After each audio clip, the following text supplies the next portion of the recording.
Hello there, my awesome Stoics. Welcome back on yet another educational journey. Brace yourselves because today we are going through one of the most concerning topics ever covered in Stoicism. Don't forget to subscribe because that simple act gives me strength to empower your minds with top Stoic wisdom. Thank you for that. Section 1. The Paradox of the Golden Cage. Let us begin by exposing a modern illusion. We live in a world that defines wealth entirely by the accumulation of symbols.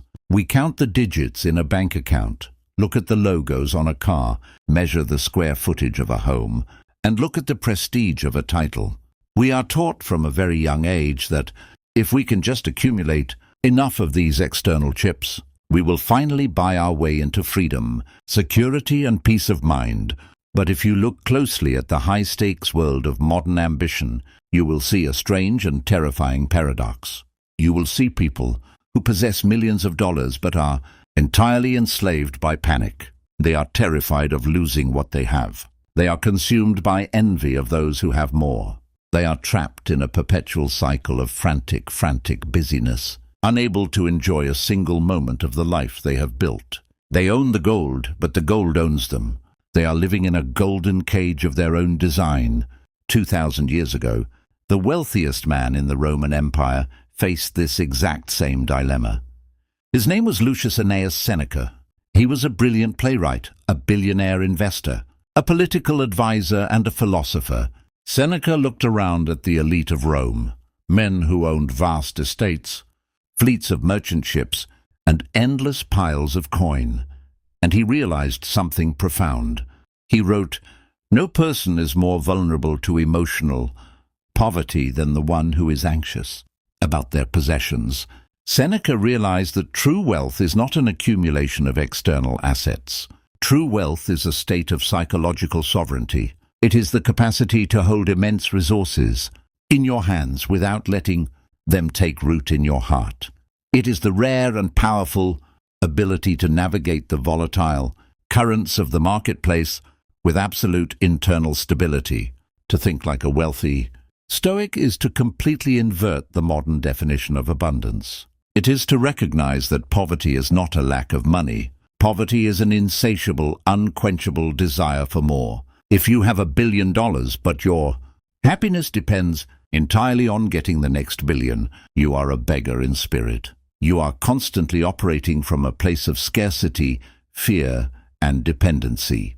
But if you can master your mind, if you can anchor your identity to your character rather than your balance sheet, you unlock a terrifyingly potent superpower. You become unshakable. You can build businesses, generate capital, invest wisely, and command empires, not because you need them to validate your worth, but because you are playing the game from a position of absolute internal fullness. Over the next 40 minutes, we are going to dismantle the psychological traps that keep people broke in spirit regardless of their net worth. We will explore the framework of the preferred indifferent. We will study the ancient practice of voluntary poverty. And we will construct a practical, psychological engine that turns you into a sovereign producer, someone who can command vast wealth without ever letting it command you. Take a deep breath. Let go of the frantic urge to chase. Let us learn how to build true, unshakable sovereignty. Section 2. Preferred indifference. To understand the economic mind of a Stoic, we must master a foundational concept in their philosophy, the concept of preferred indifference. The ancient Stoics divided everything in life into two categories, things that are up to us and things that are not up to us. Up to us are our opinions, our values, our desires, and our actions. Not up to us is everything else, including the weather, the global economy, the decisions of governments, the opinions of others, and yes, even our health and our financial wealth. Now, a common misunderstanding is that Stoics think money is bad or that we should all live like ascetics in a cave, discarding all worldly comforts. This is a complete distortion. The Stoics were highly practical people. Marcus Aurelius was the emperor of Rome. Seneca was a billionaire. They did not hate wealth. Instead, they classified wealth as a preferred indifferent. What does this mean? It means that given a choice between poverty and wealth, A Stoic will choose wealth every single time. Wealth is preferable. It is more comfortable. It provides better food, safer housing, higher quality healthcare, and greater leverage to help your friends, your family, and your community. Wealth is an excellent tool, but here is the distinction. While wealth is preferred, it remains indifferent to a Stoic's fundamental moral worth, happiness, and inner peace. To a wealthy Stoic, money is like a change of clothes. If you are wearing a beautiful tailored silk suit, that is preferred. It feels nice. But if you have to change into a simple, rough cotton tunic tomorrow, your core identity as a human being does not diminish by a single millimeter. Your character, your honor, your wisdom, and your capacity for joy remain entirely intact. The average person hitches their entire identity to their material circumstances. When their portfolio goes up, they feel like a king, inflated with pride, arrogance, and a false sense of security. When the market crashes, their portfolio drops, and they fall into a catastrophic depression. They feel like a failure. They feel worthless. This happens because they have let an external variable, something they do not completely control, become the anchor of their soul. A wealthy Stoic practices a deep psychological detachment from their assets. Epictetus, the slave-turned-philosopher, used to tell his students to view their possessions as items they have borrowed from a hotel.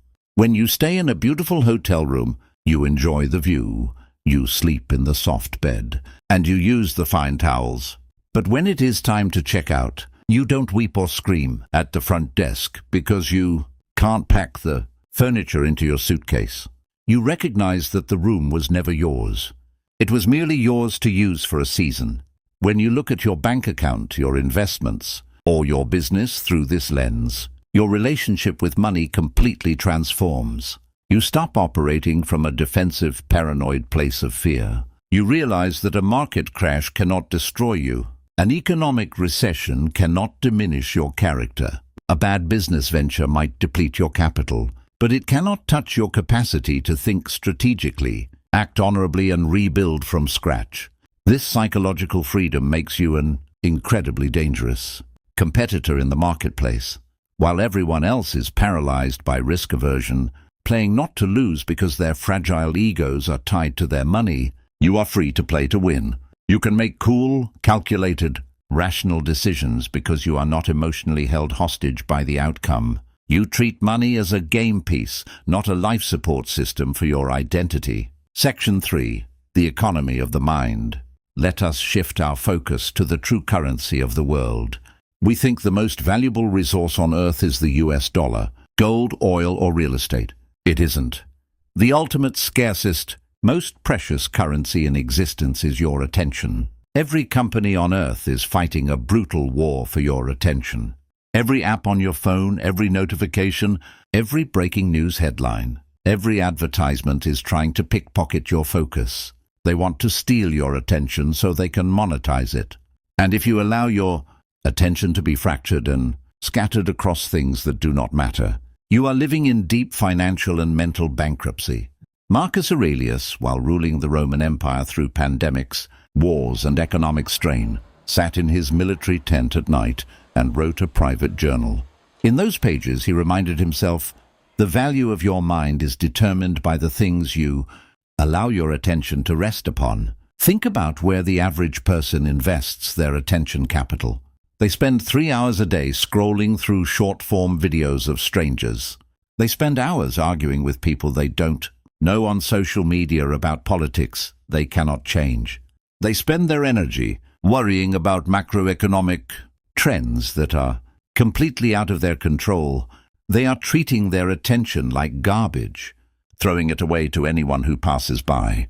And then they wonder why they feel exhausted, broke, and unable to focus long enough to build a real asset. A wealthy Stoic runs a strict internal audit on their attention capital. They treat their mind like an elite wealth fund, protecting it with heavy security. Before they allow themselves to read an email, click on a link, or enter a workplace debate, they ask themselves the foundational Stoic question, is this within my control, and does this move me closer to virtue and excellence? If the answer is no, they pull their attention back instantly, ruthlessly cutting off the energy drain. When you master your attention, you unlock the ability to engage in what modern psychologists call deep, uninterrupted focus. This is where real wealth is generated. Real value is not created in 4-minute bursts between checking messages. Real value is created when a human brain isolates itself from the noise, focuses on a complex problem for 3, 4, or 5 hours straight, and builds a system, a product, or a strategy that solves a massive pain point in the market. Furthermore, controlling your attention protects you from the most severe wealth destroyer in human history, mimetic desire. Mimetic desire is the subconscious urge to want something simply because you see other people wanting it. It's why you buy a luxury watch you don't really care about, or a sports car that gives you a backache. Just because you saw a peer post it online, you are letting other people write the script for your desires. When your attention is turned inward, anchored by Stoic principles, you develop total immunity to this social disease. You look at someone else, flaunting a lavish lifestyle, and feel absolutely zero compulsion to emulate them. You don't judge them, you don't envy them, you simply remain indifferent. You recognize that buying things you don't need with money you don't have to impress people you don't like is the definition of insanity. A wealthy Stoic hoards cash and buys back their time, choosing the invisible luxury of freedom over the visible prison of status display. Section 4. Practicing poverty to insulate abundance. Let us dive into one of the most radical, counterintuitive tools in the entire Stoic toolkit. It is an exercise that Seneca practiced regularly, and one that he recommended to his richest friends. He called it the practice of poverty. Seneca wrote to his friend Lucilius, "Set aside a certain number of days each month during which you shall be content with the scantiest and cheapest fare, with coarse and rough dress, saying to yourself the while, 'Is this the condition that I feared?'" Think about how profound this is. What is the root cause of financial anxiety? It is the terrifying, shadowy fear of losing it all. It's the nightmare of bankruptcy, of losing your home, of having to eat basic food, of having your comforts stripped away. This underlying fear makes people compromise their integrity. It makes them stay in soul-crushing corporate jobs they hate. It makes them lick the boots of toxic executives because they are terrified of what happens if the paycheck stops. The Stoic answer to fear is not to hide from it or to reassure yourself with positive thinking. The Stoic answer is to go live inside the fear on purpose, so you can see that it has no real power over you. Imagine taking one weekend every quarter where you intentionally live like you are broke. You turn off the air conditioning or heating. You sleep on a simple mat on the floor. You dress in your oldest clothes. You eat nothing but basic white rice, beans, and tap water. You don't use Uber. You don't order food delivery. You don't go to restaurants. And you completely cut off entertainment subscriptions. By the end of day 2, you will look around and realize something world-shattering. I am still alive. My mind is sharp. My body is functioning. I am safe. Is this the absolute worst-case scenario that I have been sacrificing my peace of mind to avoid? When you demystify the bottom of the financial ladder, you strip away its power to terrorize you. You realize that your happiness does not depend on caviar, luxury hotels, or premium memberships. It depends on your relationship with your own mind. And once you realize that you can survive and even thrive on $20 a week, you become completely unmanipulatable.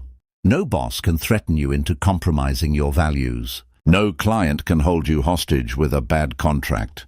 You can take calculated risks in your business because you know that even if the venture goes completely to zero, your baseline human dignity and survival remain entirely secure.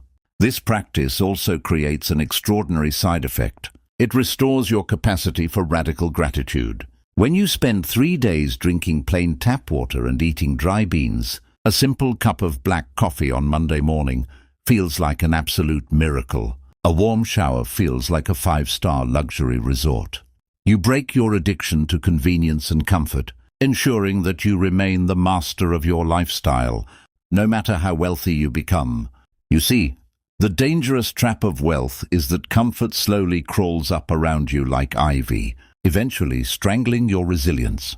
By practicing poverty, you cut the ivy away. You prove to your nervous system that you are tougher than your circumstances, and that your internal wealth can never be taken away by an economic storm. Section 5. The Sovereign Producer. When you strip away the fear of loss and master your attention, you transition from being a desperate consumer to becoming what I call a sovereign producer.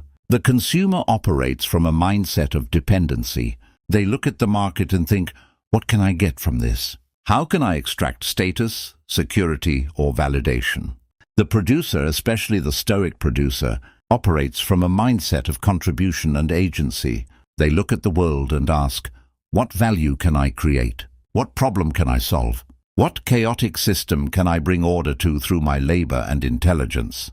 Marcus Aurelius woke up every morning at dawn, looked out over the sprawling, chaotic administrative challenges of Rome, and told himself, I must go out today and perform the work of a human being. Why should I complain about doing what I was built to do? A wealthy Stoic does not view work as an unpleasant chore they must endure to earn money so they can finally stop working and retire to an island. That is an infantile view of life. To a Stoic, work is the primary arena where you practice virtue. It is where you cultivate discipline, test your courage, refine your intelligence, and serve your fellow human beings. The market is simply a mirror that reflects the utility and quality of your thinking. Therefore, when a Stoic builds a business or enters a professional arena, they don't focus on the scorecard. They focus exclusively on the mastery of the craft. Think about how standard professionals operate. They write a proposal while constantly daydreaming about how much commission they will make. They launch a product while obsessively checking the daily sales data. They are emotionally attached to the output, which introduces anxiety, fear, and impatience into their creative process. They rush, they cut corners, and they make errors in judgment because they are desperate for the reward. The wealthy Stoic practices a concept called process orientation. You do the work with absolute, flawless execution because doing great work is a reward in itself.